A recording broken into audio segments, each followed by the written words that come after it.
In Brummen vind je Nico Aaldering. Samen met zijn zoon Nick heeft hij een gallery met de meest bijzondere klassiekers, youngtimers, sportwagens en motorfietsen. En zijn enthousiasme daarvoor houdt hij niet alleen voor zichzelf, maar deelt hij met ons. Ja, beste mensen, het roleert hier. Goddank roleert het hier. Als ging het niet goed met die tent, dat begrijpt u wel. Ik denk, ik doe vandaag maar eens een update. Wat we allemaal hebben. Voor de mensen die geen tijd hebben om naar Brummen te komen. Laat ik gewoon even wat zien. Je moet het zien als een museum met wisselende collectie. Bijvoorbeeld deze Porsche vind ik ook heel mooi. Die kleur is natuurlijk heel leuk, hè? Een RS-kloon. Dus geen originele RS, maar wel een RS gemaakt. Ja, is misschien wel net zo goed, maar kost een stukje minder. Kom, we gaan verder. Nou, een Maserati Quattroporte in een fantastische staat. Ja, dat is ook heel zeldzaam hoor, want een Quattroporte was natuurlijk een relatief goedkope Maserati, 4 deurs. Dus die bleven niet bewaard. Die werden als eerste weggemieterd. Maar deze is volledig gerestaureerd. En dat zie je niet zo vaak. Kijk, een Ghibli en alle soorten Maseratis worden gerestaureerd, maar een 4 deurs altijd wat minder.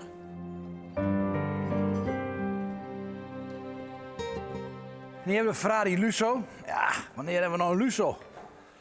Als ik hem 1 keer in de 2 jaar heb, is het veel.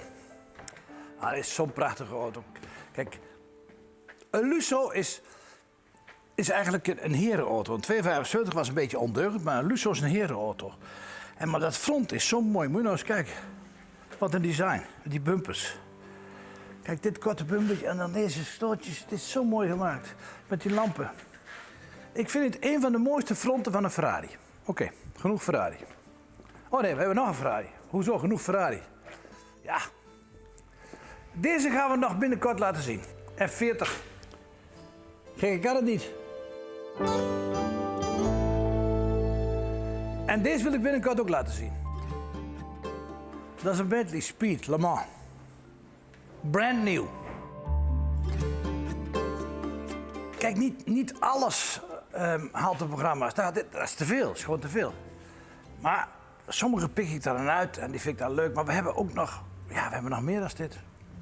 Moet ik heel zielig kijken. We hebben een hal, er staan er nog een paar. En we gaan met bijzonder vervoer naar de hal. Ja, u ziet het. Dit is gepast vervoer. Het is wel een beetje groot contrast, moet ik toegeven. Dit is een Mercedes diesel. Mijn vader kocht zo'n ding vroeger. In 1966 kocht hij zo'n diesel. De hele buurt sprak de schande van. Maar dat kon natuurlijk nooit. Gert Aaldering. Een diesel in het dorp. Het was overigens de eerste Mercedes. En wij zaten op de achterbank en zeiden tegen ons vader, luister eens, waarom koop je zo'n slak? Dit ding is natuurlijk niet vooruit te branden. Maar dit is zeg maar het instapmodel. En dat kocht mijn vader natuurlijk. Maar mijn vader was ook autoliefhebber. Vandaar dat hij zo'n ding kocht. Ik had natuurlijk liever gehad dat hij een Jaguar kocht, maar ja, hij kocht een diesel. En nu ik er weer in zit, denk ik, wat een gezellig karretje. Gewoon niks, geen elektrische ramen, gewoon niks, geen lazer. Alles is gewoon standaard. 1 stap met de ruitenwissers, 1 stap met de kachel, alles of niks. Weet je, je hoeft je nergens over na te denken.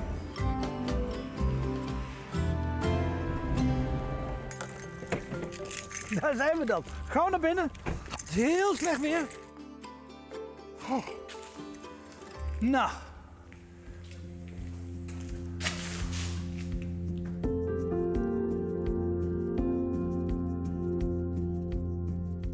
Dit hier is allemaal verkocht. Dat moeten we allemaal leveren. Een luxe probleem, zeg maar. Dat is verkocht, dit is allemaal verkocht. Deze blijft in Nederland. Deze gaat naar Frankrijk. Kijk, hier staat nog een dinootje. Die is verkocht. Hier staan ook nog wat ongerestaureerde auto's. Kijk, deze Rolls bijvoorbeeld. Die heb ik niet zo lang geleden gekocht, ergens in Noord-Holland. En die stond 30 jaar in de schuur. Kijk, en hij is helemaal vies. Ja, moet je niks aan doen. Moet je eigenlijk gewoon rijdend maken. Het restaureren kun je altijd nog. Maar je kunt nooit meer terug. Kijk, dit is ook heel leuk. Dit is een Renault. Dan zeg je, wat moet je nou met een Renault? Nou, maar kijk, let op. Moet eens kijken waar de motor erin ligt. Dit is een 6-cilinder Renault. Dit was toen een hele kostbare auto. Ik hou van mooie auto's, maar ik hou ook van onaangeroerde auto's. Dat is ook altijd mooi, want dat komt nooit meer terug.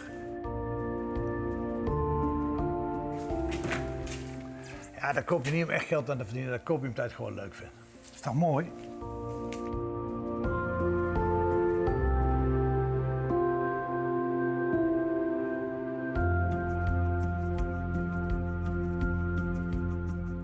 Als je dit ziet, denk ik dat we veel auto's hebben.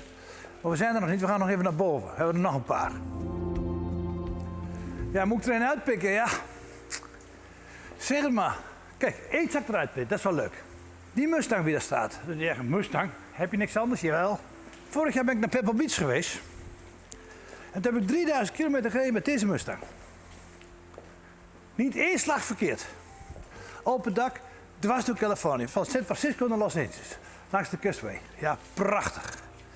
Ja, en dat moet je natuurlijk doen in zo'n auto. Heb ik meteen in gedaan, deze auto. Dus als iemand een Mustang wil hebben die echt goed is, dit is hem.